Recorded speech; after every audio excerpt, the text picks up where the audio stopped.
Last వీడియోలో నేను కట్టె పరుగులు మామిడికాయ కర్రీ చూపించాను కదా. ఇప్పుడు చింతపండు పులుపు వేసి సింపుల్గా ఎలా చేయాలో చూపిస్తాను. ఇవి వచ్చేసి కట్టె పరుగు చేపలు అనమాట. ఇవి చక్కగా క్లీన్ చేసేసారు. ఇవి వచ్చేసి పసుపు, ఒక 2 టేబుల్ స్పూన్ల కారం, అలాగే ఇందులోకి రుచికి సరిపడినంత ఉప్పు వేసేసుకొని చక్కగా ఈ విధంగా మొత్తం చేపలకంతా ఉప్పు, కారం, పసుపు పట్టించేసి పక్కన పెట్టేసుకొని స్టవ్ పై మూకుడు పెట్టుకొని ఒక 4 టేబుల్ స్పూన్ల ఆయిల్ వేసుకొని ఉల్లిపాయలు, పచ్చిమిరపకాయలు వేసుకొని బాగా ఫ్రై చేసుకోవాలి.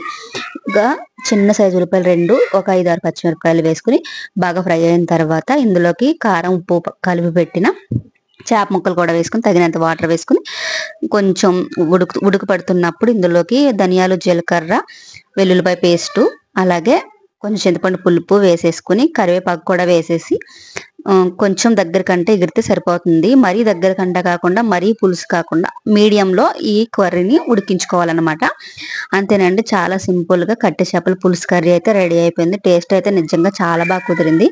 చేపల కూర అంటే చాలా మంది కష్టం అనుకుంటారు, కానీ చాలా సింపుల్గా టేస్టీగా ఇలా చేసేయచ్చు. నచ్చితే లైక్ చేయండి.